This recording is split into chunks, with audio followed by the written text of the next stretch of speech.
Porção semanal Vayetse, capítulo 28 de Gênesis, versículo 10. Beersheba e foi a Harã. Se encontrou no lugar e dormiu ali, porque se havia posto o sol. Tomou das pedras do lugar e as colocou à sua cabeceira. Deitou-se naquele lugar. Esse começo da Parashá já remete a gente a uma ligação com o patriarca Abraão, que é o avô de Jacó. Nessa questão de se encontrou no lugar e dormiu ali, porque se havia posto o sol.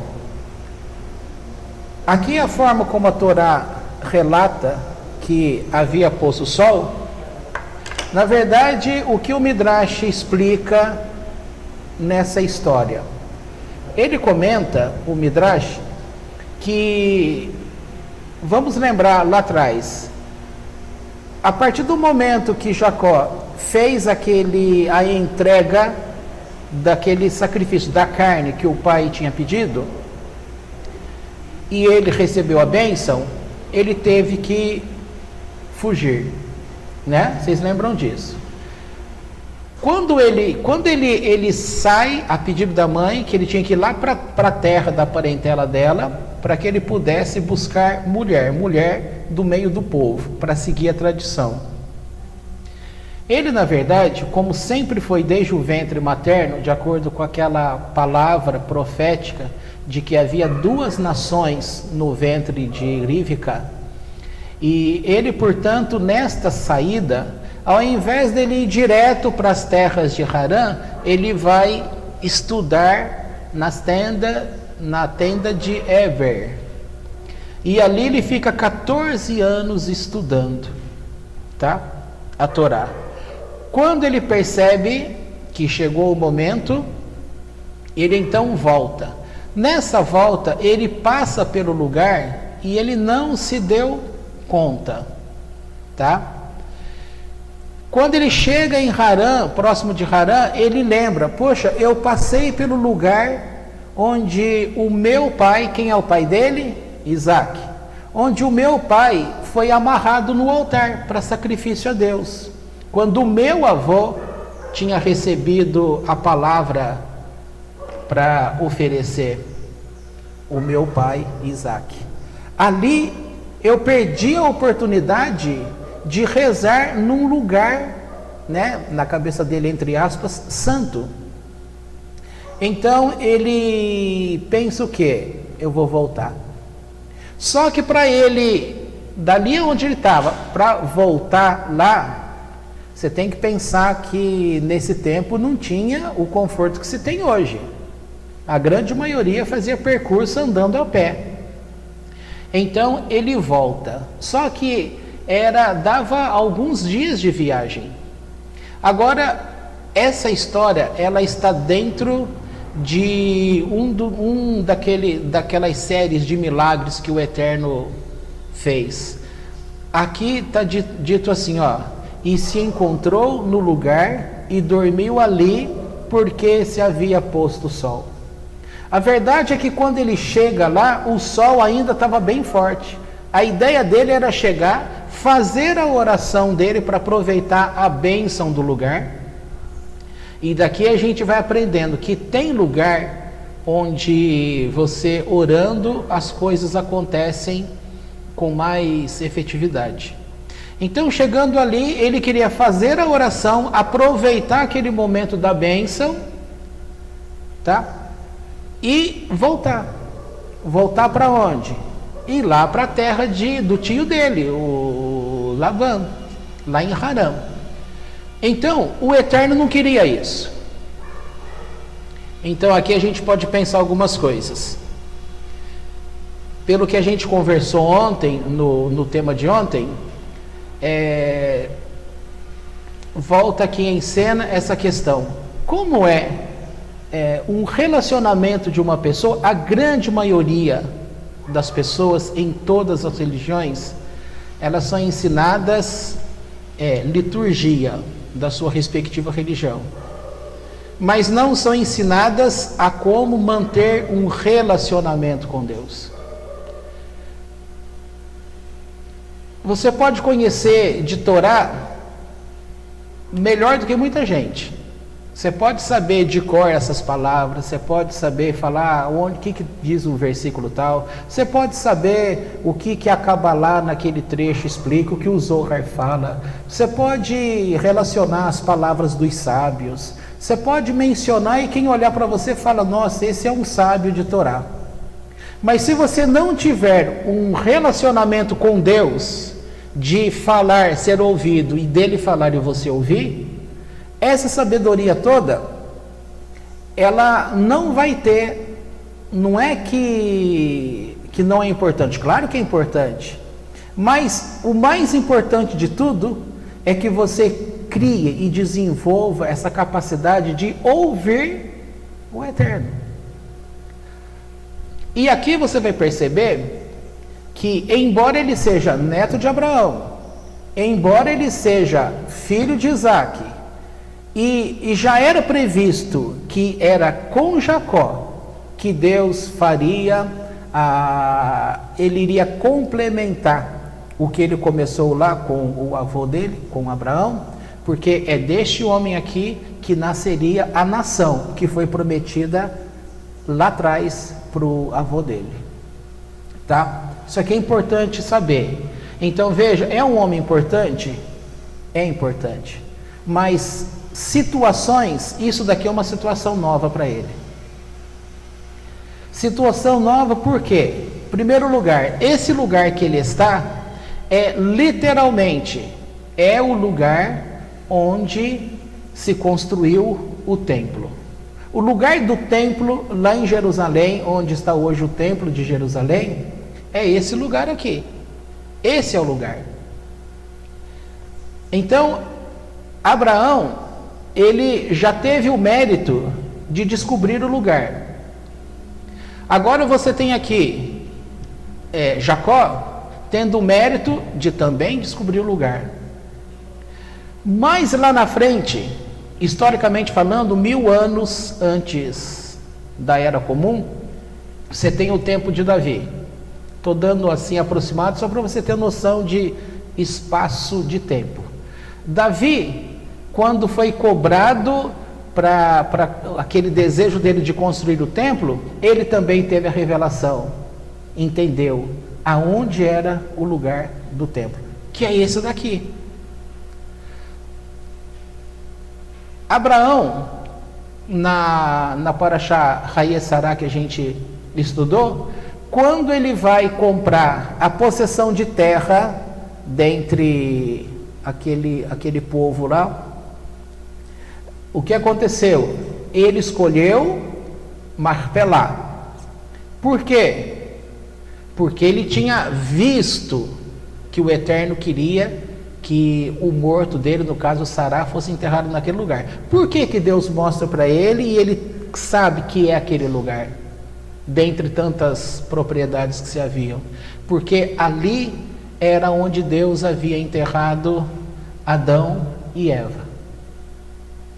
Portanto, é um lugar específico. Então você tem o lugar. Agora, quando Yaakov, ele chega aqui, a ideia dele é: eu vou orar porque é um lugar abençoado, vou receber a minha bênção aqui e volto. Só que o Eterno não queria esse bate e volta. Ele queria ter um encontro, tá? Quando ele chega aqui, o Midrash conta o que Deus fez. Ele manda o sol se apressar. Ele chegou no lugar e o sol... E, como vocês já devem ter percebido, não se deve viajar à noite. E aí ele foi obrigado a fazer o quê? Dormir. Quem dorme tem sonho. E no sonho ele precisava ter mudança. Uma mudança no comportamento espiritual. E aqui você pensa assim, mas quando Deus quer fazer a coisa, Ele faz por conta própria. Deus sempre quer manter uma palavra com você. O que ocorre nesse lugar? Primeiro, também o Midrash conta que na hora que ele separa as pedras, ele ajunta a pedra para poder servir de proteção ao redor dele, e uma delas para servir de cabeceira, de cama, como um travesseiro, para proteger de quê? De animais, né? É uma proteção que se faz. Naquele momento que ele pega as pedras, aparentemente ele pega as pedras aleatórias, mas as 12 pedras que ele pega foram pedras que, quem lembra? Eram as mesmas pedras em que Abraão tinha usado para fazer o altar. Então aqui não é mera repetição, tá?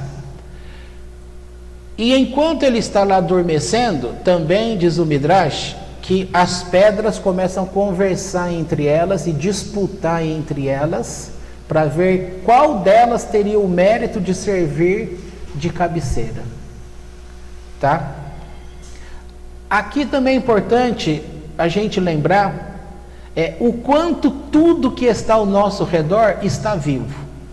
E aqui, novamente, eu peço para vocês imaginarem sempre as cenas de desenhos. Porque o desenho é um mundo de fantasia. E no mundo de fantasia a gente está acostumado que vale tudo. No mundo da fantasia, a pedra anda, a pedra fala, a pedra tem sentimento, tá? Num desenho, nesse sentido, você não iria estranhar que a pedra se movesse, que a pedra conversasse, que a pedra disputem entre elas qual posição ocupariam. Mas quando fala de um tema real, que isso aconteceu, as pessoas estranham. Mas pedra falar? Uma coisa lá atrás, quando a gente ouvia enquanto cristão e a gente debochava, quando se falava que pedras tinham alguma autoridade, tá? Os esotéricos, muitas pessoas que acreditavam nessas coisas, usavam determinados tipos de pedras como, vou usar o termo encantamento, tá? Que é o termo que a gente praticamente usava lá atrás. E a gente ria muito dizendo assim, que a pedra pode fazer por uma pessoa? A gente tinha essa ideia de uma desconexão total, de que pedra é pedra como ser inanimado, que não serve para nada, simplesmente está aí como decoração do universo, e que não tinha sentido essas pessoas inteligentes, né, muitos advogados, médicos, engenheiros, acreditar que pedra teria algum tipo de ação que pudesse, por exemplo, trazer cura para o teu corpo. Há uma terapia em que você deita lá e coloca umas pedras sobre o corpo da pessoa. Já viram isso? Naquele filme Vovozona aparece esse tipo de coisa. A pessoa deita lá, só que o corpo dela era de plástico, né? Começou a queimar tudo. Pedras quentes. Tem terapia que também usa o que? Argila. Cobre a pessoa com argila. E a gente pensa assim, nossa, o que Satã faz com a mente das pessoas? Engana as pessoas com todo tipo de artifício. E agora você pegando a ideia do desenho em que tudo está vivo, você tem que aprender que pela Torá, tudo que Deus fez está vivo. Portanto, a pedra, ela também é um ser vivo, nesse sentido. Tem sentimentos? Olha que interessante, quando você avalia alguém negativamente, vocês já repararam que há um termo que as pessoas usam vulgarmente falando, fulano é frio como uma pedra. Está se atribuindo frieza como semelhança de um comportamento emocional. Então a frieza da pedra estaria no lugar da pessoa que não está demonstrando sentimento. Aqui eles estão tentando dizer que a pessoa, ela está sem vida. Uma pessoa que não demonstra sentimento é uma pessoa sem vida, no sentido que estamos colocando aqui. E aí usa a pedra, e neste sentido tentando colocar a pessoa como uma pedra, ou seja, sem vida como uma pedra. Todo mundo passa assim e acha que é assim. Agora, por outro lado, pense, fulano é frio como uma pedra. Deixou de atribuir sentimento? Não, ainda está atribuindo sentimento. Mas se você pensar agora com outros olhos, você consegue perceber que a pedra está numa relação que ela também tem interatividade dentro das qualidades dela, tá? Pensando nessas coisas, você vai observando que tudo que está ao nosso redor, a gente começa a ganhar um mundo colorido. Exemplo, eu contei para vocês aqui o dia que eu fiquei aqui a noite toda pintando esse lugar. Eu estava tudo usando sobra de tinta, aproveitando tudo que era latinha de tinta que tinha, até aquelas pequenininhas que já estava guardado aí há tempo, estava lacrada, mas eu queria usar tudo. E aí virou essas colunas coloridas aí que vocês estão vendo. Quando acabou tudo de manhã, eu lembro que eu sentei aí por aí, estava uma sujeira só, né?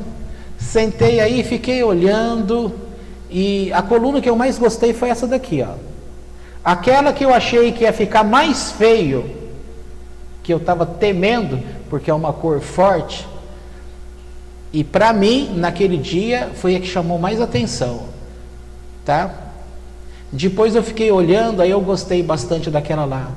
Mas eu também tinha gostado bastante dessa. Aí eu olhei, nossa, aquela também ficou bom.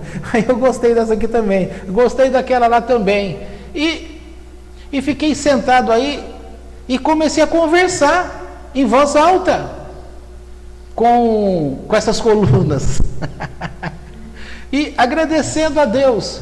Olha, eu não preciso falar para você, eu juro para você. Não preciso usar uma expressão dessa. Mas o ambiente aqui mudou. Aí o Eterno vem e falou comigo aqui dentro. Agora, ouvir a voz do Eterno é uma coisa que você deveria buscar. E o que é engraçado, usando aqui, não é que é engraçado por ser engraçado, é força de expressão. Lá no Novo Testamento, uma palavra que Paulo, quando fala sobre dons espirituais, se não me falha a memória, agora faz muito tempo que eu não leio essas coisas, da época que a gente lia, acho que está em Coríntios 14, ele fala que aquele que fala em línguas estranhas, ele tem que buscar interpretação, porque você conhecer línguas estranhas, você não sabe o que é que está sendo colocado, mas se você buscar conhecer o que é que está sendo colocado, você estaria ouvindo a própria voz do Eterno. E aqui entra uma área que eu não consegui ainda um jeito para poder explicar para vocês, um jeito ainda que me satisfizesse. Já li bastante coisa, mas ainda, confesso, estou sem resposta ainda dentro de uma atividade judaica.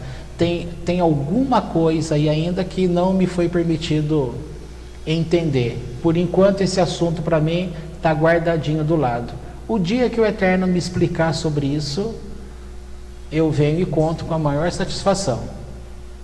Então veja, nós temos aqui a ação de um homem que vem, ele tinha passado 14 anos estudando, então ele estava cheio, vamos ao termo, cheio de letra, né?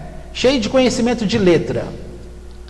Mas ele não estava ainda apto na parte do treinamento em que ele estivesse ouvindo a voz do Eterno. Precisava acontecer algumas coisas ali que ele ainda não sabia. E uma delas, quando acontece esse movimento, estas coisas, veja, Deus está usando um conjunto. É ilusão você achar que basta Deus trabalhar apenas com você. Você não está sozinho no universo. Para mexer em você, Ele também tem que mexer, como eu disse ontem, nos arredores. Então aqui você não está sozinho. Aqui tinha Ele, o lugar e as pedras e os céus. O céu foi movido, a terra foi movida, as pedras foram movidas, o vento, o ar, a atmosfera ali também teve movimentos, e os astros também tiveram seus movimentos, porque para anoitecer logo o sol teve que andar. E aí basta você pensar o que leva o sol a andar rápido. Esse homem deita e dorme. A oração, em princípio, que ele fez, dentro daquele conhecimento, ele sabia o quê? Um básico. Este é o lugar que meu avô recebeu por mandamento de Deus para sacrificar o meu pai. E aqui aconteceu um milagre, porque Deus não permitiu que o meu pai fosse morto, e ele então trouxe a razão maior para tudo isso. Esse lugar é um lugar poderoso. Dentro das crenças está tudo certo. Quando ele deita ali e acontece esse movimento todo, vem uma palavra em sonho para ele. É dito na tradição judaica que a pessoa com quem Deus falava direto, sem intermediário, foi Moisés. Por isso que no ensino Moisés ocupa o lugar diferenciado de profecia. Ele é único nesse sentido. Os demais todos, para ouvir a voz de Deus, eles ouviam em sentido figurado, através de sonhos ou através de imagem. Quando Deus fala com Bilam, que era aquele feiticeiro mau, embora ele tinha nome de quem estava servindo a Deus, lembrando que este Bilam era sobrinho de Lavã, que é o pai de Rachel, as mulheres Rachel, Leá, Zilpá e qual é a outra? Isso. Essas 4 mulheres que vieram a se tornar 4 mulheres, as 4 mulheres de Jacó, e que deu origem à nação de Israel, tá? Quem era o pai dela? Feiticeiro, temido. E o que ele ensina para as gerações futuras? A feitiçaria. E essa feitiçaria chega em Bilam, que lá na frente ele queria usar para fazer o quê? Amaldiçoar Israel. Aí novamente há uma intervenção do Eterno. Voltando aqui, este lugar é Israel, mas a terra para onde ele estava se deslocando já não é mais Israel. O que precisava ser feito? Quando o Elifas, o filho de Esaú, foi enviado por Esaú para poder matar Jacó, para cumprir o próprio juramento que o pai tinha feito, que mataria o irmão, ele não conseguiu, mas ele usou um artifício, porque quando você deixa alguém nu, sem dinheiro, sem nada, esta pessoa é considerada morta, tá? Aí ele então, nesse sentido, matou o tio, mas não foi morte, como diz o caipira, a morte morrida, tá? Quando Jacó, portanto, ele, estando naquela situação, ele precisou de ajuda de Deus. E aqui, novamente, a gente fala, você nunca está sozinho. Ninguém nunca está sozinho. Não adianta você achar como uma prepotência que só você tem uma proteção de Deus. Não é verdade. Você acha, eu tenho a proteção de Deus porque eu sou evangélico. O outro fala, tenho a proteção de Deus porque eu sou católico. O outro fala, eu tenho o corpo fechado porque as entidades guardam o meu corpo. Né? Os espíritos falam isso. Aí você tem outros, cada um na sua linha de estudo vai falar que tem a sua guarda e proteção. Dentro do judaísmo você tem a ala da Kabbalah que fala que você usando o fio vermelho no teu braço, algo ruim que vai acontecer vai ser interceptado por essa fita. Aí você tem a famosa fita vermelha, que em muitas igrejas evangélicas que fazem campanhas, pede para a pessoa colocar no braço, ou então colocar nas casas, para que os espíritos que ali estejam vá para a fita. Gente, o poder não está na fita. A fita tem o conteúdo, as características. Por exemplo, o neném e a Neuza, a cor de cutis é diferente da minha, correto? Os órgãos que estão dentro de nós são iguais. O coração dele bate como o meu? Bate. Agora põe os dois e eu junto, nós três andando nesse sol aí fora. O dia inteiro. Vai chegar lá de tardezinha, o que vai acontecer? Coitado de mim, né? Eu estou frito. E os dois estão lá. Como se não tivesse acontecido nada. Por quê? A proteção, fisicamente falando, no corpo deles, tem uma resistência maior em relação ao sol, justamente pela proteção da pele. A minha não, eu sou pobre nessa proteção de pele. Então o raio solar bateu em mim, 15 minutos, meia hora, vermelhão na certa. Para eles não, sossegado. Só que tem um detalhe também, né? Nem tudo é festa para vocês, né? Eu vou à praia e volto queimadinho. Eles vão à praia do jeito que vai e voltam. Assim, de uma forma geral, a frustração né? Por quê? Claro que não, percebe-se, mas nunca vai ter aquela mudança de cor como o branquelo tem, de ficar moreninho. Claro que vai parecer.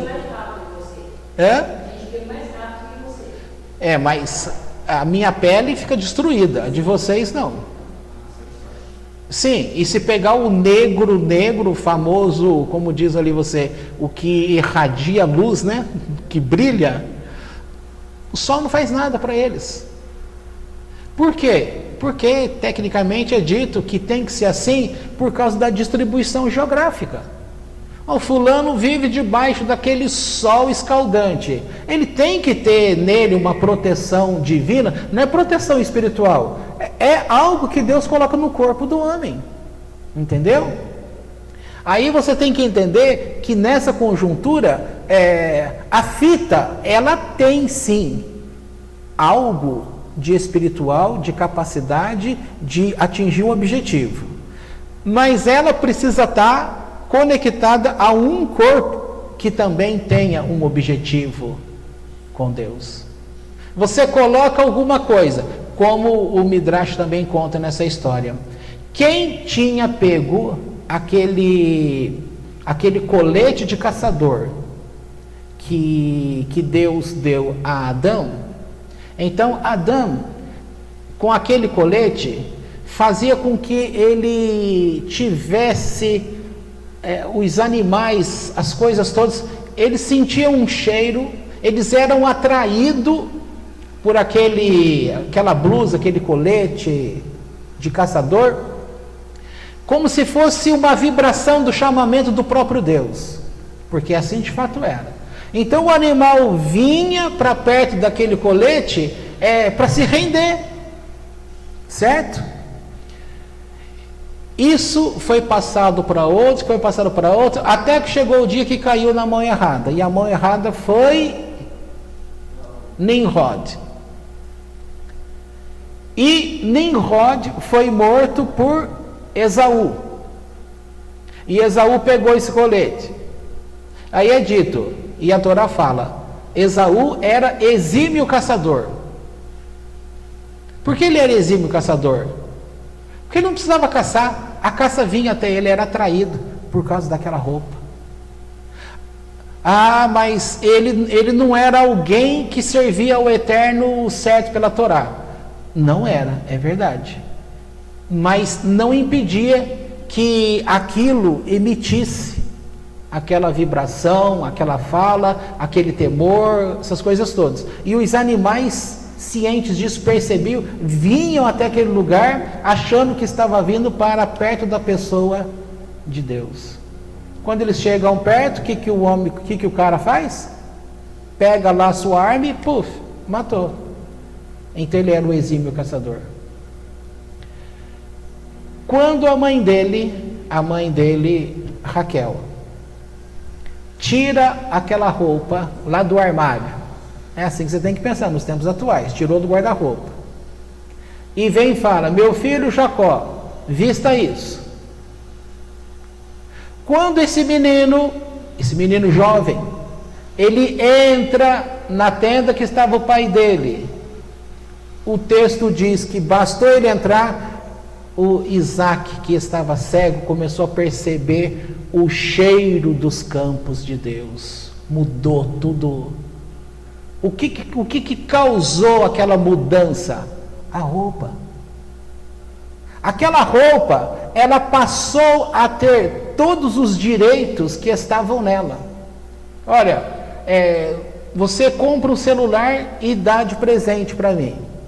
Um celular que faz um monte de coisa, mas eu sou burro totalmente em celular, eu vou simplesmente usar o WhatsApp, vou usar lá o Facebook dele e vou usar a função ligar, chamada, ligo e atendo.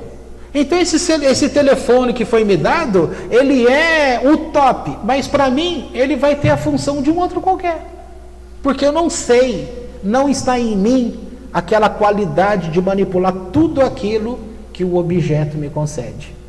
Mas Jacó tinha nele tudo aquilo de capacidade para explorar o que aquela roupa tinha de essência natural, de boa da presença de Deus. Na hora que aquela roupa especial de Deus entrou em contato com o corpo certo, ela funciona em sua plenitude. Chegou diante do Pai, aquilo traz toda a presença de Deus, tá?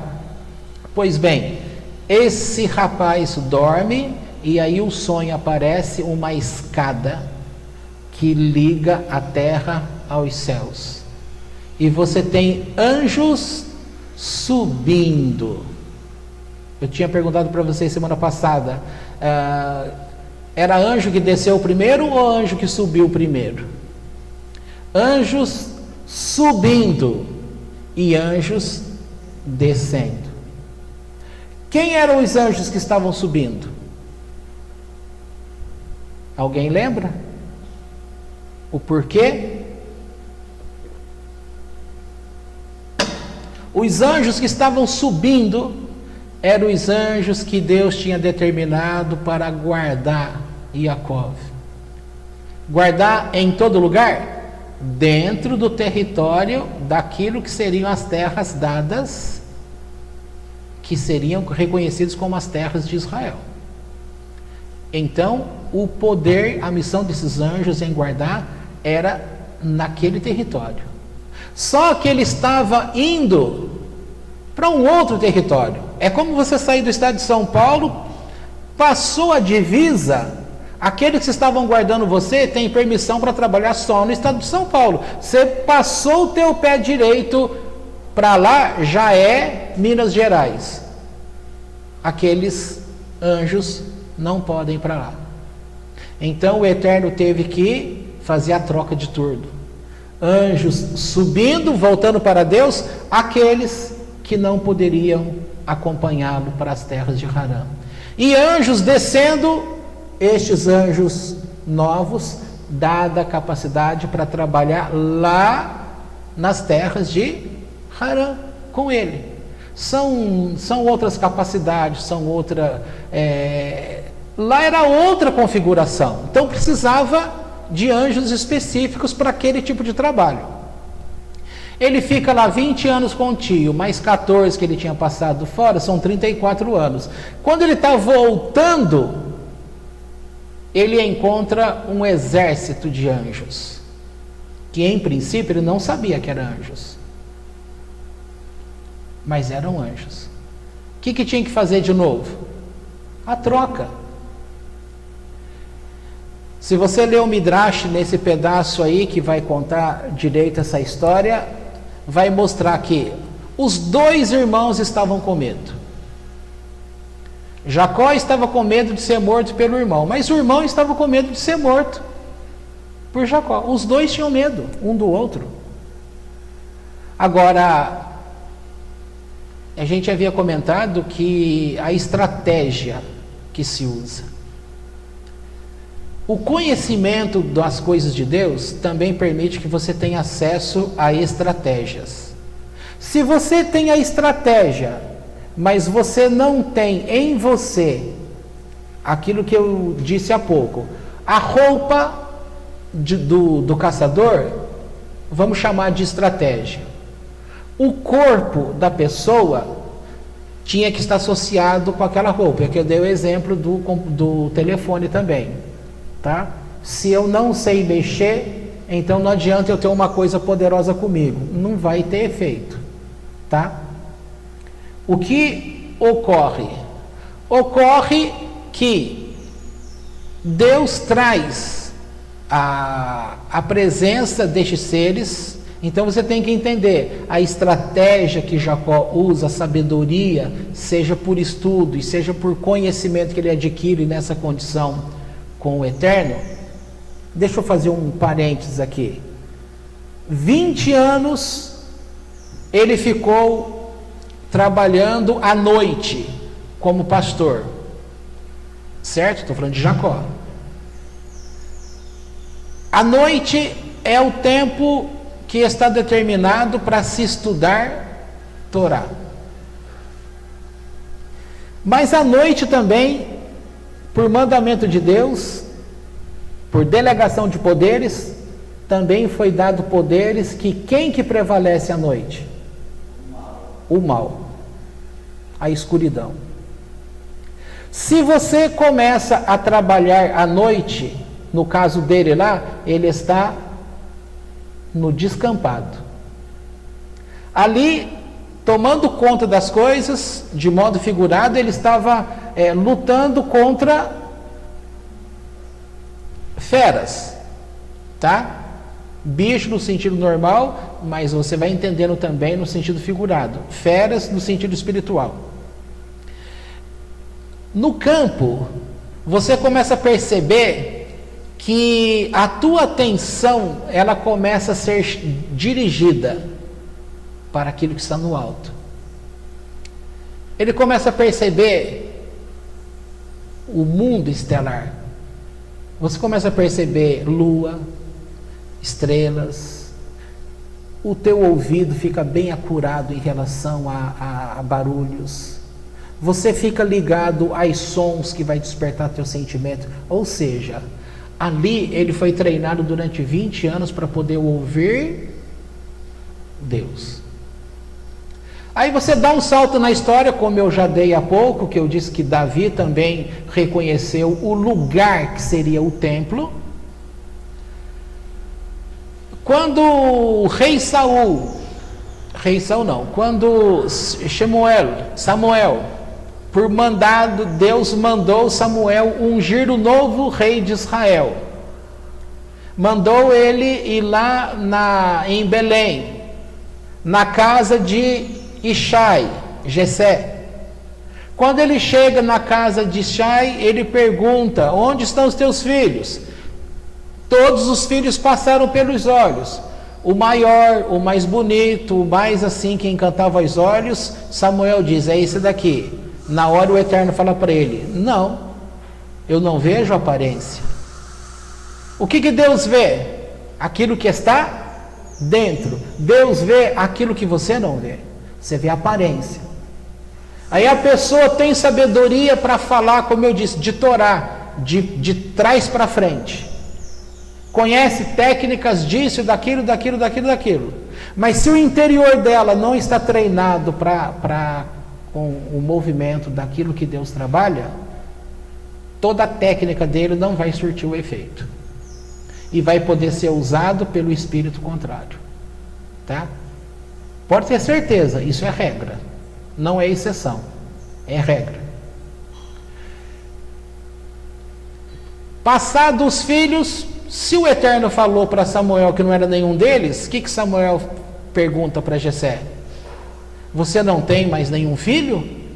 Olha, tinha que ter mais um filho. Se Deus manda ele ir no lugar, ungir o novo rei, se passa todos os filhos ali e Deus fala que não é nenhum deles, peraí, tem coisa errada. Então ele pergunta, não tem mais nenhum filho? Ah, tem sim. Ou seja, é um qualquer, é o baixinho, é o sardentinho, é o ruivinho, que... Aonde ele estava? No campo. O que ele era? Pastor de ovelhas. O que ele faz à noite? Fica acordado. E nesse tempo, o que ele acaba recebendo de Deus? Treinamento. O que ele aprende a fazer leitura? Nos céus. Ouvido fica treinado. Olho fica treinado.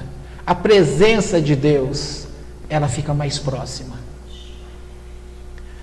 Aqui na cidade, você concorre com televisão, celular, internet, livros, coisas gostosas para comer, para fazer à noite, as baladas, as saídas, os amigos. Mas quando você está no campo, você olha e fala, eu vou orar a Deus. Quando você fala aqui na cidade, eu vou orar a Deus, o céu que você vê na cidade é diferente do céu que você vê no campo. O tipo de despertar para Deus na cidade é diferente do tipo de despertar lá no campo. Então você tem que levar em conta que há sensações em você, percepções em você, que elas serão melhor, isso será melhor usado quando você está num lugar favorável para o treinamento. Tem gente que é assim, tem o autodidata, que é o meu caso. Eu aprendo estudando sozinho. Tem gente que não consegue estudar sozinho, não aprende. Tem que ter lá uma sala de aula, outros alunos, o professor falando, dando aula, escrevendo. Claro que quando a gente fala aprende sozinho, você sabe que sozinho nunca é sozinho. Você também tem o auxílio de um professor, só que não é um professor de carne e osso que está ali do teu lado te falando, tá? Mas percebe que em tese é professor também.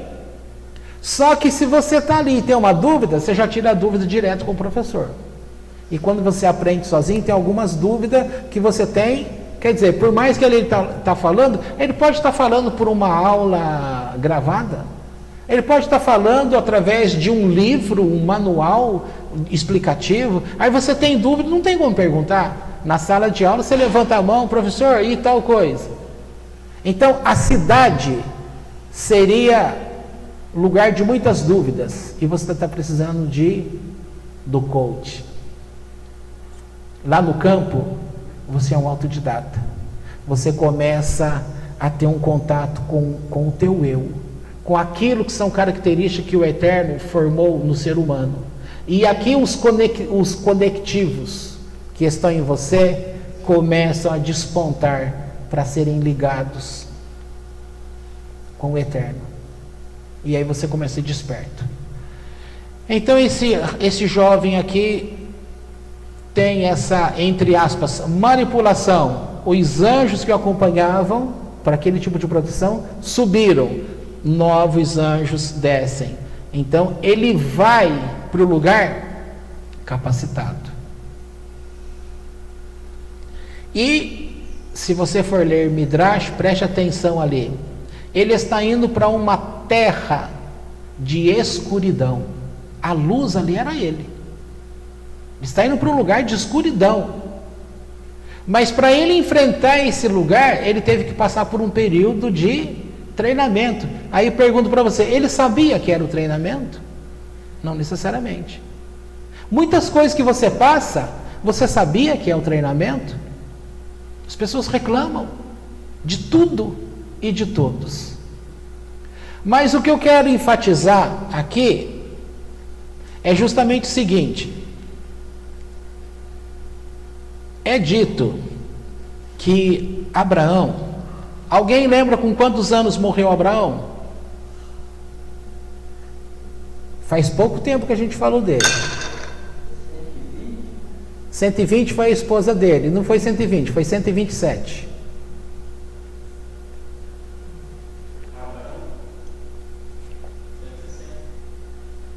Mais um pouco. 175 anos. É ensinado que lembra que nós falamos ontem, o tempo de vida de uma pessoa está determinado. O que ela vai ganhar de dinheiro e como ela vai ganhar de dinheiro, o que ela vai gastar, está determinado. Certo? Não falamos isso ontem? Agora veja só. O tempo de vida de uma pessoa, determinado? Sim.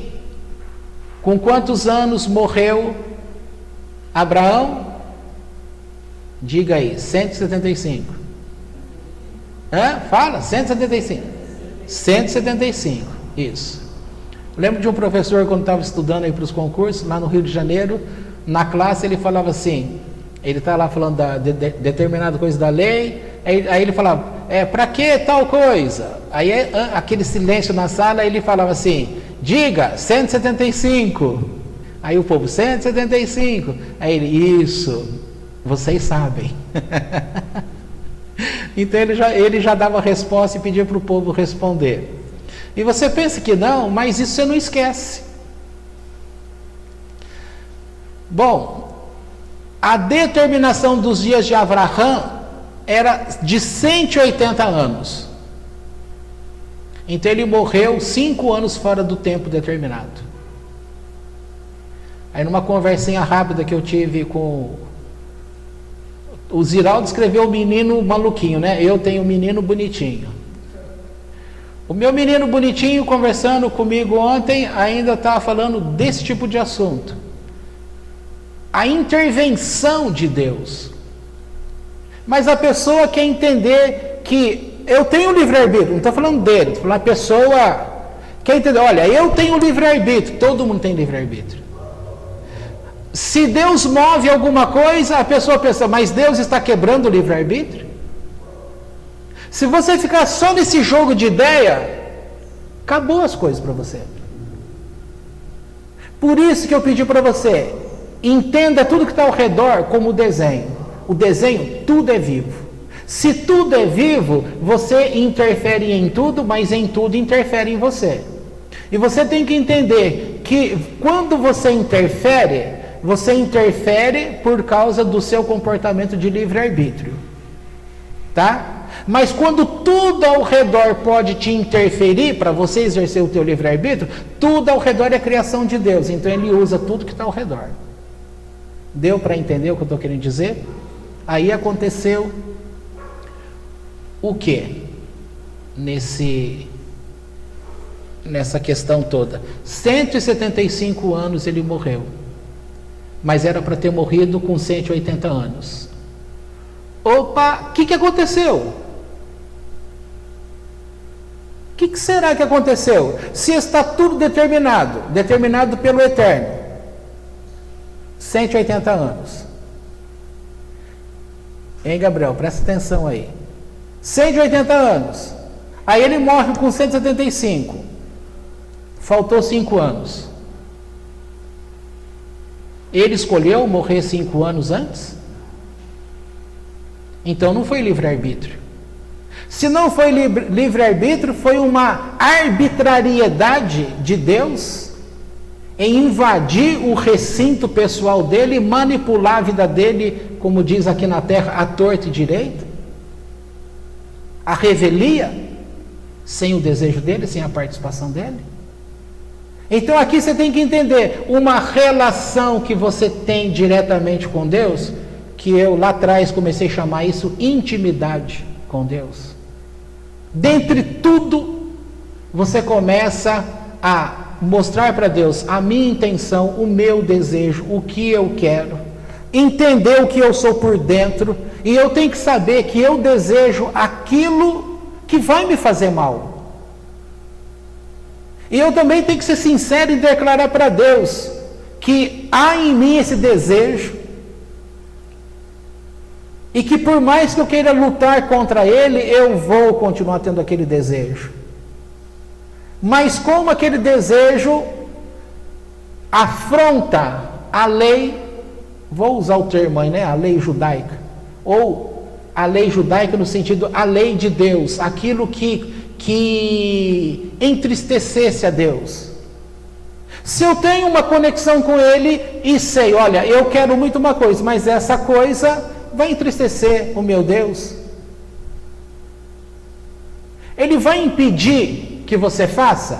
Não, ele não vai impedir. Mas se você pedir para ele e der permissão para que, se aquilo de fato for ruim para você, você dá a ele o direito de intervir, ele vai intervir?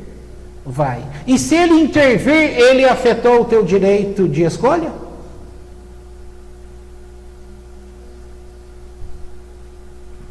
Talvez essa seja a relação mais difícil para as pessoas compreender o mundo em que se vive. Nós estamos acostumados em viver no mundo materializado. E você tem que ter treinamento para perceber no mundo materializado aquilo que é espiritual. Nós somos ensinados por religiões e afins nomes daquilo que é espiritualidade, e nem sempre aquilo que eles falam que é espiritualidade é espiritualidade. Então você tem que aprender a conhecer o seu Deus. Ah, mas Deus é o mesmo com todas as pessoas. Não é. Se eu sou único com Deus, o jeito dele agir comigo é diferente do jeito dele agir com o Nenê, que é diferente com a Dona Liz, que é diferente com a Neuza, porque vocês são pessoas únicas. Jeito único. Cada um se dói. Só que, num sentido geral de comportamento, não existe um padrão comportamental, tanto é que os psicólogos têm a linha comportamental da psicologia. Como que uma pessoa que nunca te conhece, agora virou moda esses tempos atrás, não é moda, já faz tempo isso. Na época, muitos anos atrás, não sei quantos lembram disso, um professor da USP São Paulo, qual era a linha da psicologia e a especialidade dele? Comportamental. E aí criou um quadro no Fantástico da Globo, na época, em que ele saía às ruas, ele especialista, doutor Amélio. Pode procurar ele pela internet. Não sei por onde está o doutor Amélio.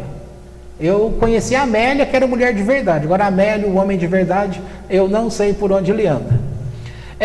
O doutor Amélio saía com a equipe da Globo, ia num barzinho, um happy hour lá, final de tarde, sentava, aí ele começava a mostrar os traços de comportamento.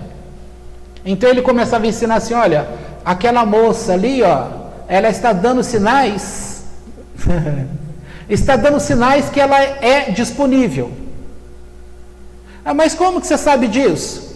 Aí ele explicava o rosto, o que acontecia com os olhos, como funcionava essa musculatura, o jeito dela mexer com o cabelo e cruzar a perna e descruzar a perna e joga o cabelo para cá, tá? Não é uma regra padrão, isso aí conseguiu um padrão. Então todas as pessoas que demonstram esse padrão, o sinal daquele comportamento é igual para todos. Só que entre você e Deus, isso não vale assim. De uma certa forma geral, vale.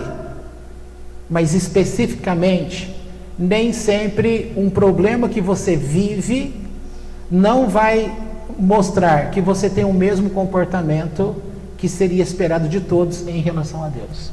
Então é aqui que vai sendo o treinamento diferenciado. Agora, eu estava pensando, eu acordei à noite aí 2 dias atrás, e estava pensando na aula que eu tinha ouvido lá do rabino, e aí eu estava conversando com Deus à noite. Enquanto vocês estavam dormindo, eu estava lá acordado, conversando. Mas eu dormi rapidinho depois. Então, a conversa era assim, lá dos rabinos. Isaac tinha uma promessa de ser pai. Onde está escrito isso? Deus falou para ele que ele seria pai? Você vai ler isso na Torá? Não. Mas como se sabe que ele tem uma promessa de ser pai?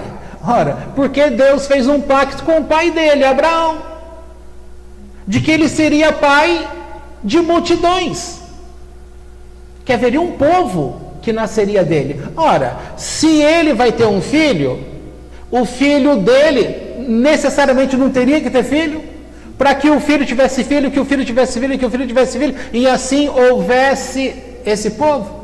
Então há uma palavra de bênção para que aquele homem, Yitzhak, tivesse um filho? Mas havia uma palavra literal ali que Deus falou para ele: eu vou te dar um filho? Não. A mulher que ele se casou, Rivka, ela não podia ter filho. Como que há uma palavra para você ter filho se a tua mulher... Abraão teve filho com Agar, certo? Rivka deu alguma escrava ou alguma irmã para que Isaac tivesse filho com ela? Vocês estão lembrando de algum nome? Então não teve esse artifício aqui. Jacó, o filho de Isaac, também casou com uma mulher que não podia ter filho, Raquel.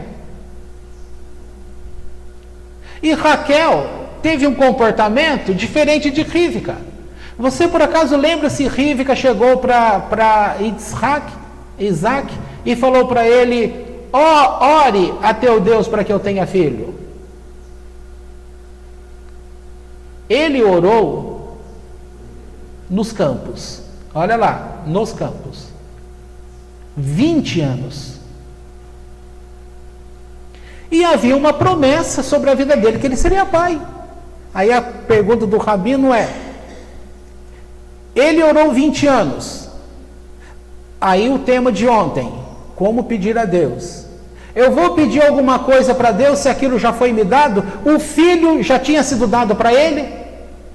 Quando é dito para o pai dele, sim, então o filho já tinha sido dado, inclusive para Isaac. Então ele precisava orar? Havia bloqueio nele, de vida passada, ou de vida problema dessa... Está vendo como as coisas são? E ele orou durante 20 anos, para a chegada do filho. O filho chegou. E chegou 2. Esaú e Jacó. E de fato representantes de 2 nações. Agora, gente, a pergunta deles lá, dos rabinos conversando, era: ele precisava ter pedido se a bênção já estava pré-determinada para ele? A resposta: precisava. A resposta lá da Cabalá do Goslan: não precisava. Disse: não, peraí, para. Precisa ou não precisa? Tem bloqueio ou não tem bloqueio? Sei ou não sei? Não é sei ou não, tá? Sei ou não sei. Lembre do professor Raimundo lá. Fulano de tal. Ele, sei, ó. Sabe o negócio? Sei, ó. Então, quando quer falar muito difícil, acaba falando errado, né? E você falou o quê? Ele não sabia. Ele não sabia? Quem que foi amarrado no altar para ser um sacrifício para Deus? Não foi ele? E se ele foi amarrado ali para ser o sacrifício, ele não sabia que Deus tinha dito para ele que a própria história dele, o jeito que ele nasceu, sabia? E se ele sabia que o pai dele seria pai de multidões, não está implícito aí que se ele morresse ali, morre a linha genealógica? Por mais que você fala, ele não sabia assim conscientemente, mas ele sabia por dedução, certo? É uma questão lógica, é um raciocínio lógico, sabia? Então por que ele foi orar?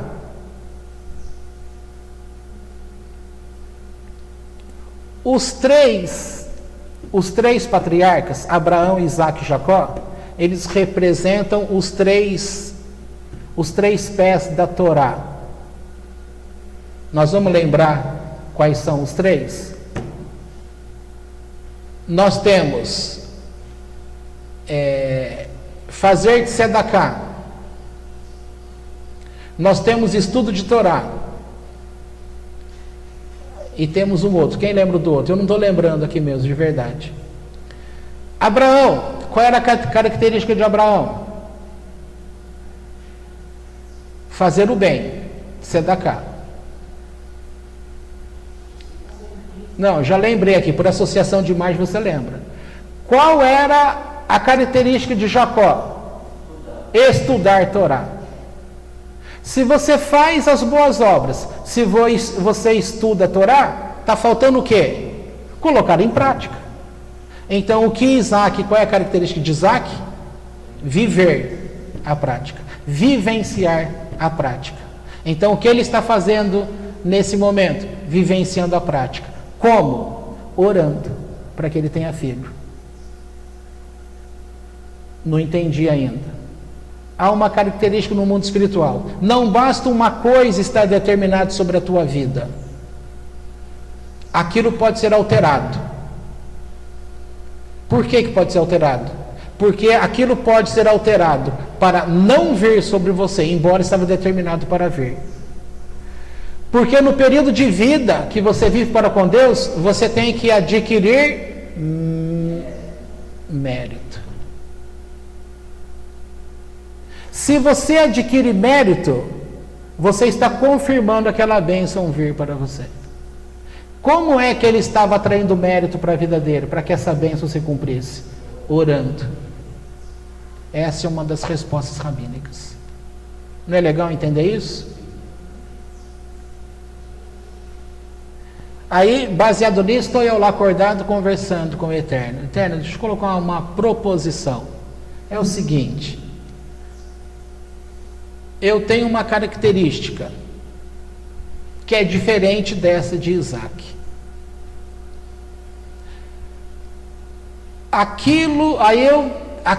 Eu vou falar primeiro, depois eu lembro a outra história. Aquilo que o Eterno fala para mim, nossa, ele falou, para mim está falado. Eu não fico orando. Eu descanso, mesmo que seja aquilo que é para a dor. Eu aceito o momento da dor com... Como é que eu vou falar aí? Com o quê? Aceito, sem reclamar. Talvez seja o jeito mais... Aceito sem reclamar. É diferente de você aceitar reclamando. É diferente. Aceito sem reclamar. Aí, baseado nesse texto, mas espera aí. Isaac tinha proposição de uma profecia, que ele seria pai. Então já está determinado, já recebeu. Só que ele ora 20 anos para ser pai. para adquirir mérito. Então ele teve que orar, para que aquilo que já foi falado que iria acontecer, acontecesse. Aí Deus vem, o que eu estava falando para ele é: o Eterno disse isso e isso para mim. Eu já estou na fase do isso e isso. E que não é gostoso, momento difícil. Não fico orando para que ele me tire dali, faça isso, faça aquilo. Não disse que tinha que ser aquilo, então eu aceito, aquilo é aquilo. Tá? Então, por um lado, peraí, concorda que não está batendo? Aí, o outro ensino que a gente viu numa das parashiot é justamente a questão de uma palavra. Eu não lembro agora o texto, tá? Que eu não vim preparado para falar disso. Não procurei a palavra e de memória aqui não estou lembrando. Mas a ideia da aula, talvez vocês possam lembrar aí melhor que eu, é assim: Deus deu para você algo. Aliás, você entrega algo a Deus, então aquilo não é seu mais. Ó, eu estou aqui com esse mouse, tá? Eu uso esse mouse para mexer a tela, certo? Mas se isso daqui, no caso, é um problema que eu tenho que entregar a Deus, eu vou e entrego a Deus, ó. Eu não posso entregar a Deus e continuar manipulando. É isso que as pessoas fazem. Elas entregam na oração, nas respectivas igrejas. Mas elas voltam para casa com um negócio ainda. Porque ele está fixado aqui, ó. A pessoa não tira da cabeça, não tira do coração. Ah, eu já entreguei isso a Deus. Entregou na palavra, mas não valeu nada. Traz de volta com o coração, o comportamento é o mesmo. Não entregou. A técnica judaica é o quê? Entregou, eu volto para casa, passo por aquele problema, eu não oro mais sobre aquilo. Porque aquilo já não é responsabilidade minha mais, porque não está comigo. Se enquanto está comigo, eu posso pegar uma chave de fenda e querer desmontar e olhar por que a luzinha não brilha tanto, e eu posso fazer o que eu quiser. Mas a partir do momento que ele está aqui com Deus, que eu deixei lá com Deus, e não está comigo mais, como é que eu vou pegar a chave de fenda e continuar manipulando a ele? Não tem como. Então esse sou eu funciono assim. Entreguei, eu entrego, e aí nem sequer oro mais. Aí a minha pergunta à noite para ele foi justamente: mas peraí, e agora? Esse meu comportamento, ele é correto num determinado tipo de ensino, e nesse atual vai falar que eu precisaria então estar orando para obtenção de mérito para receber. Aí você fica pensando: o que o Eterno te respondeu? Sabe? Eu dormi. Eu dormi e não tenho a resposta para te dar. Mas eu continuo sabendo quem sou eu. Eu continuo sabendo qual é o padrão de comportamento que eu tenho. Eu continuo crendo naquilo que ele falou que acontece. E mesmo naquele momento difícil, eu não saio procurando coisas para me tirar dali. Entendeu? Agora, mas você faz isso. Mas você é você, eu sou eu. O treinamento à noite, lá no campo, comigo foi um. Com você pode ser outro. E aí você vai entender aonde você está ganhando mérito e aonde você está perdendo mérito. Vamos lá para a resposta para encerrar?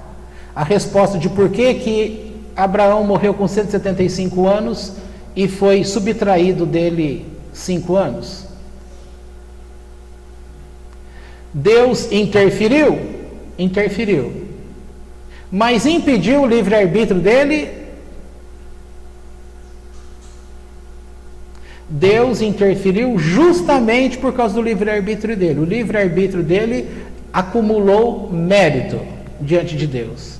E por causa desse mérito, Deus então tirou a vida de Abraão 5 anos antes do previsto. Para quê? Olha que coisa linda, gente. Para que ele não visse com seus próprios olhos a maldade de Esaú.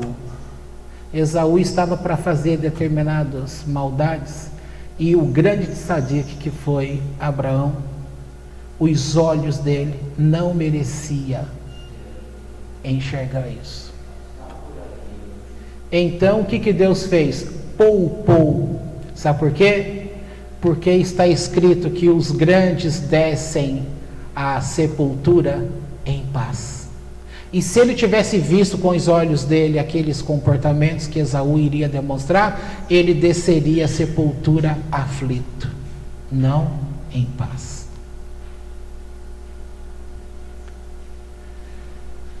Ah, eu queria tanto que Deus fizesse isso comigo.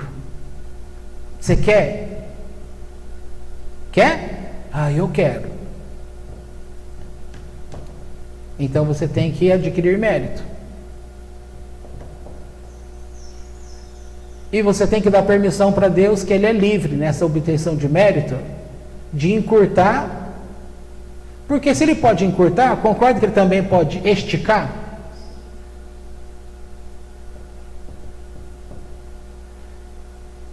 Aí cada um é um.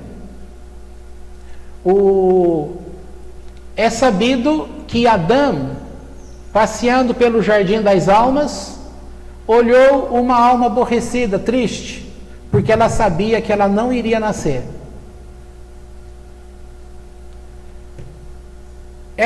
Aí Adão pergunta: por que você está triste? Porque eu sei que eu não vou nascer. Por que você não vai nascer? Deu a resposta: ah, você não tem dias, então eu vou dar 70 anos dos meus dias para você.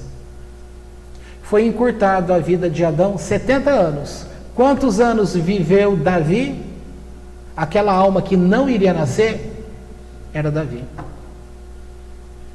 Agora, quem é Davi? Homem segundo o coração de Deus. Não está escrito isso no livro dos Reis? Nesse tempo, quem era Adão? Não era um homem segundo o coração de Deus? Ele gerou um pedaço de dias dele para aquele homem. Aquele homem, então, ele chegou nessa terra, ele honrou aquele presente? Honrou. Fez muita besteira. E das besteiras todas que ele fez, ele nunca teve vergonha de encarar Deus frente a frente. Então nós temos os ensinos aqui como livre aberto. O problema é que as pessoas enchem a cabeça de filosofias e elas fogem de Deus. Tem vergonha de falar. Ah, claro que as pessoas têm vergonha porque os homens da religião punem demais as pessoas. Esses tempos atrás, nos Estados Unidos, na Inglaterra, tinha um movimento aí de pastores que um dos pastores lá que mais batia contra a homossexualidade. O cara era implacável. Aí veio um escândalo. Pegaram ele com um homem. Então o que ele era? Homossexual. Mas qual era a prática dele? Bater demais contra o homossexual. Aí você fala: poxa, eu criei demais num homem desse. Aí as experiências aqui na Terra, com pessoas que você deposita confiança, e ela atrai essa confiança, querendo ou não, você vai formando uma identidade sua, e nessa identidade sua você começa a desacreditar de Deus. Por quê? Porque você desacreditou das pessoas. Porque aquele em quem você depositou confiança te traiu. Veja um homem, foi famoso, o Falabella até fez aquela série lá, As Noivas de Copacabana.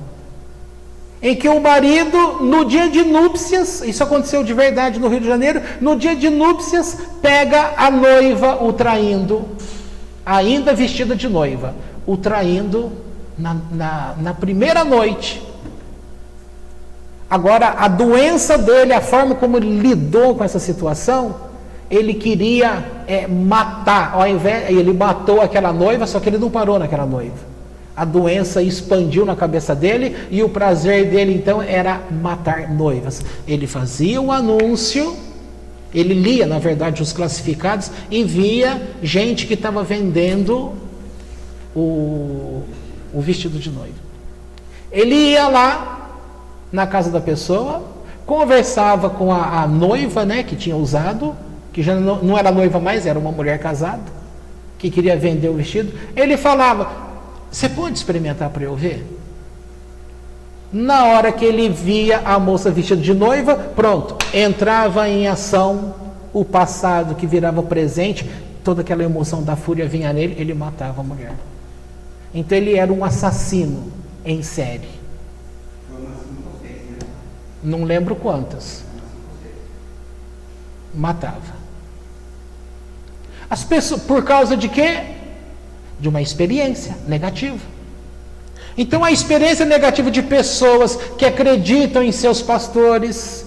Imagina, estou falando pastores porque o mais comum aqui no Brasil, para nós, é você ter a imagem do padre e do pastor. Mas a imagem do pastor pedindo dinheiro, por exemplo, aos fiéis, ela é mais na nossa cabeça como pastor do que como padre ou outra religião. Então estou dando exemplo de uma igreja evangélica, do pastor que faz isso. Aí você descobre depois que esse pastor que pede tanto, igual está rodando as imagens do pastor que usa o chapéu lá, como é que é o nome dele? O fazendeiro? Valdomiro. Aí o pessoal já faz aqueles memes na internet, está lá, ele falando assim: pessoal, eu sei que você tem o 13º, eu estou de olho nele. Ou seja, já tem campanha preparada visando o 13º das pessoas. É uma brincadeira? É uma brincadeira. Aí eu pergunto para você, é uma brincadeira? Não vai ter campanha para explorar esse dinheirinho a mais? Tá certo? Aí a pessoa tem uma experiência negativa dessa. Aquele que seria o representante de Deus, como que ela vai ter essa paciência de se relacionar com Deus? Tá contaminado. Então, como que num momento desse, que a pessoa vai poder entender: eu permito que você tire 5 anos de mim, eu permito que você aumente 5 anos a mim, eu permito passar por essa situação sem reclamar, não vou precisar orar. Mas quantas pessoas você conhece que passa pela situação difícil sem reclamar? Aí virou aquela tese: só Jó. Por outro lado, Jó reclamou? Por um lado não, mas por outro lado ele reclamou? Sim. Porque alguém que fala assim: o dia que eu nasci, quem dera ele não tivesse existido, seria melhor assim. Isso não é uma reclamação? Mas por outro lado, ele não está falando isso com Deus. Tudo que você fala com Deus não é reclamação. Lamentação pode? Pode. Não tem um livro, Lamentação de Jeremias? Mas tem um livro chamado Reclamações de fulano de tal? Então reclamar é você falar sobre um assunto sem a presença de Deus. Agora, lamentar, você fala sobre um assunto com a presença de Deus. Eu posso falar, como eu falei hoje, disso, um assunto, é uma lamentação, com a presença de Deus. Mas eu prefiro falar com o próprio Deus.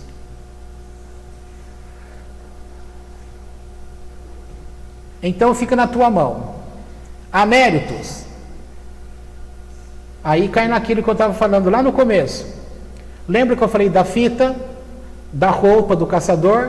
A roupa do caçador tinha coisas nela que iria Qualquer um que vestisse como uma alma ruim, no caso foi Esaú, Nimrod, vestiu aquela roupa, os animais vinham até eles? Vinham, por causa da roupa. Mas eles matavam, fazendo uso da roupa. Ficaram notórios como caçadores. Tá? Por outro lado, quando Jacó pegou aquela roupa, ele era uma alma boa. E aquela roupa caiu como luva. Tudo que era característico de Deus pôde exalar. Então aquilo foi uma alegria para o pai dele. Ali o pai dele, que estava cego, voltou a enxergar. Não é que voltou a enxergar tudo, ele voltou a enxergar sabendo quem merece a bênção de espiritual que vai pela frente. Não é Esaú como eu quero abençoar, é Jacó. O livre-arbítrio dele foi quebrado? Você pode falar, foi quebrado contra a vontade dele? Não, ele viveu uma experiência. Então a ideia, você tem que se permitir viver a experiência. Querendo ou não, todo mundo vive a experiência. Quando você vive uma experiência que você não quer passar por ela, ela é encarada por você como um trauma. Aí você, dependendo da potência dela, você fica preso ali. Cai no teu inconsciente, a vida passa para frente, entra no esquecimento e você passa a ser controlado por aquela força, até você descobrir que você mudou o seu comportamento por causa daquilo lá. Você volta ao passado. Tem um texto famoso em Apocalipse: volte ao lugar onde caíste, arrependa-te. Isso não deixa de ser um mérito, tá? Então, há mérito que você precisa alcançar? Precisa. Em tudo, você precisa ser coerente com aquele comportamento que você tem com Deus. Porque se você for coerente com o comportamento do ensino religioso, da educação que você aprende aqui na Terra, você pode estar coerente com a tua linha de pensamento, mas você não está adquirindo mérito com Deus, porque você não está coerente num relacionamento com Deus. Você está coerente, sim, vai ser bem avaliado pelas pessoas dentro de uma linha comportamental, que vai ser a tua reação. Comportamental, como eu disse lá do Dr. Amélio, vale para todas as pessoas. Todas as pessoas movidas por aquele instinto demonstra aquele comportamento. Inconsciente, ainda que seja inconsciente, mas demonstra. Então por isso que é estudado a forma, é estudado a íris, esse compartimento do olho. Existe não sei se fala iridologia, mas você faz uma leitura da personalidade baseada na íris. Coisas, um monte de coisas. Para fechar, Abraão viu pelo conhecimento dele de astrologia, ele viu pela leitura dos astros que ele não teria filhos. Aquilo era um aborrecimento para ele. Quando Deus o chama no capítulo 12 de Gênesis, nós já vimos isso em Lech. Ou seja, sai para você mesmo. Deus está falando para ele: sai da tua terra, do meio da tua parentela e vai para um lugar que eu vou te mostrar. Ou seja, saia para você mesmo. Os sábios entendem esse texto mostrando assim: Abraão, abandone o teu conhecimento da astrologia e vem para conhecer o que eu tenho a dizer sobre você. E o que Deus tinha a dizer para ele? Você terá um filho, que é o Isaac que a gente está falando, que é o pai de Jacó que a gente está falando. Tá certo? Agora, aprenda a se ligar com Deus, para você ver que tipo de pessoa você vai ser. Aquela que vai viver um comportamento de resignado, alguém que entra naquela batalha, sabe que vai ser perdedor, que vai sofrer, mas ele já recebeu aquilo de Deus sabendo, é desse jeito, tem que ser assim. E você é capaz de passar por aquilo sem reclamar, sem levar pessoas para o buraco com você? Você é capaz? Então você tem uma identidade com Deus. você vai ter utilidade para ele aqui na Terra. Em determinados assuntos, ele vai precisar de alguém, vai escolher você. Mas você não é esse tipo de pessoa, você é aquela pessoa que ora através do mérito para mudar uma situação. Então você vai ser esse tipo de, vai ter essa identidade? Então essa identidade que você vai ter entre Deus e tudo no tocante a isso, ele vai poder usar você para bons serviços nesse sentido. Tem outros tipos de identidade? Com certeza tem, nós falamos desses dois, que só esses dois dá a impressão que um bate contra o outro, e na verdade não bate nada. Nós estamos falando de comportamentos de pessoas, tá? Eu estou te dizendo, eu tenho esse comportamento, eu ouvi, ainda que eu sofra, eu sofro, não é calado, engolir, é como se eu dissesse, eu sofro sem sofrer. Só que quem está perto da gente, como a minha mãe, por exemplo, ela sofre de ver o jeito que eu estou. Ela acha que eu estou sofrendo. Então é uma mãe que não aprendeu a conhecer a identidade do filho. Se eu passo por aquilo e falo que eu não estou sofrendo, que faço e passo aquilo por alegria a Deus, vamos pensar no ícone da religião, Jesus Cristo. Se ele existiu, não existiu, se é o Messias, se não é o Messias, outros 500. Vamos ver lá o que fala na existência dele. Ele não veio para sofrer, baseado naquela que é o servo sofredor, de Isaías 53, não é isso que foi atribuído a ele. Se ele é essa pessoa de verdade que foi colocado para ser, ele não aceitou com alegria. O rabino, não me lembro se é o Hanassi, quando ensinou seus discípulos a vida inteira sobre a alegria do dia de ser recolhido por Deus para o Olam Rabá. No momento que ele está enfermo, que ele está próximo de acontecer isso, ele está quieto, tranquilo, esperando o momento dessa passagem. Os discípulos fazem um círculo ao redor dele e querem estimular, estão tristes, chorando. Ele fala, peraí gente, o que está acontecendo com vocês? Sou eu, o rabino de vocês, o mestre de vocês. Eu não ensinei vocês na minha vida, eu não esperei esse momento da minha vida com alegria. Por que na hora que ele vai acontecer, eu vou me desmanchar em lágrimas, em choro? Eu vivi a minha vida para passar por esse momento. Então respeite a pessoa que passe por momentos que não é o teu momento. Você é uma identidade. A pessoa, agora, pode ser que a pessoa com quem você está tendo contato não é a identidade dela. A pessoa precisa alcançar a identidade dela. E por que as pessoas não têm a sua identidade? Porque as religiões não ensinam quem é Deus, porque elas não sabem. Para ensinar comportamento com Deus, tem que saber. Ah, eu conheço o filósofo fulano de tal. Dane-se. Tem fulano de tal famoso aí que ficou famoso na literatura, mas ele perdeu o quinhão de Olam Rabá, porque ele rejeitou a Torá. Qual o nome dele? Spinoza. Vai ler os escritos. Spinoza é muito reconhecido nas universidades, mas perdeu Olam Rabá. Por que perdeu? Punição. Por que foi punido? Porque para ele ter o que ele quis ter, ele teve que negar a Torá. Qual outro famoso que negou a Torá? Freud. Freud negou a Torá. Um monte de outros aí negaram a Torá.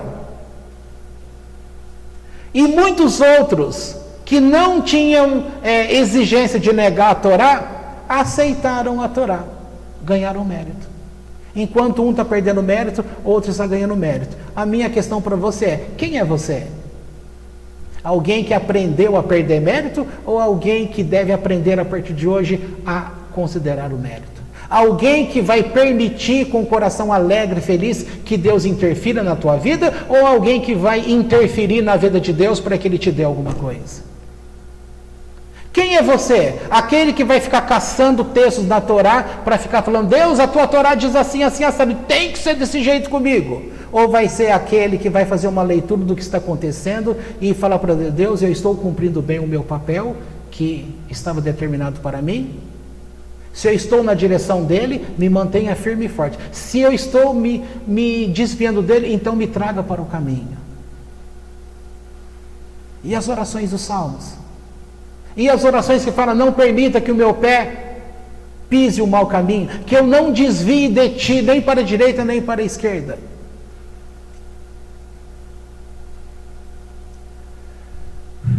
Estava vendo uma aula do Eliyahu e ele diz assim, que em situações de combate que você vive contra sofrimentos, você deve combater, porque tem muita coisa que vem para a vida da gente que não vem de Deus, são combates.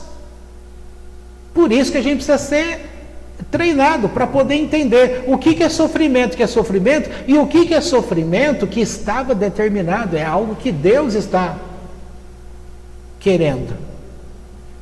Não é sofrer por sofrer. Então precisa entender o que é sofrer por sofrer. Ali ele ensina que, pelo conhecimento da Kabbalah, você tendo por hábito ler capítulos de Salmo diariamente, diz que os Salmos em leituras diárias é um antídoto a estas forças que querem trazer essa negatividade para a tua vida. Mas a religião nos ensinou lá atrás, para todos nós, não a religião judaica, de onde a gente veio, de crenças católicas, crenças evangélicas, que salmos não tem poder nenhum. Não adianta deixar a Bíblia aberta lá na tua casa com o salmo fulano de tal. Nós somos educados a desvalorizar algo que o judaísmo fala, se você fizer isso, vai te ajudar a destruir. Todo mundo concorda que detergente tira gordura? Por que quando a gente vai lavar os azulejos cheios de gordura, me pediram para usar um desengordurante? Né, vó? A gente limpou lá, maior facilidade, saiu tudo. Por que eu não limpei com detergente que já tinha em casa? Se detergente também tira gordura, todo mundo sabe que tira gordura, mas aquele tipo de gordura é diferente. Ah, mas não é gordura? Sai com muito esforço. Para você tirar com menos esforço, compra o desengordurante. Tá? Então, mesma coisa. Você consegue ser livre desses sofrimentos diversos sem a ajuda dos salmos? Consegue. Mas se você usar os salmos, vai sair como se fosse um desengordurante? Vai. Então use os salmos. Comece a adotar como prática na tua vida. Ah, você tem feito isso? Não, não tenho feito, porque eu descobri há pouco tempo. Não deu nem tempo de eu colocar em prática. Tá? E também a explicação é que eu também não estou me sentindo em ataques. Mas se a gente... é bom você ter o hábito de fazer as coisas. Para quando você precisar usar aquele hábito, você está treinado naquilo. Então o hábito nosso, por que a gente não lê um capítulo de Salmo todo dia? Sem ter necessidade, para a gente ir acostumando. Não é assim que a gente faz? Você vai treinar teclado de computador. Você não tem que treinar? Tem que treinar para quê? Para quando você estiver trabalhando, você está... Você vai fazer só quando for para o trabalho, o teu dedo vai estar duro. Redação do Enem, redação de concurso. Tem gente que vai fazer a redação, só digita pelo teclado de computador, pelo teclado de celular. Na hora que vai lá fazer a prova, para escrever 2 horas de prova, isso aqui no braço da pessoa trava. Fica pesado, dói, a mão fica dura. Ela não consegue fazer uma redação em 1h30. Agora, treina na última semana antes da prova, escrever todo dia 1h30. Você vai chegar lá na prova, teu braço está treinado, está voando. Você vai ter a ideia e vai conseguir escrever. Treinamento. O que tem de malandragem aí? Técnica, tática. No mundo espiritual, não é tudo mistério. Um monte de coisa é simplesmente você usar que está ao alcance das suas mãos. Tá certo? Então, paramos aqui.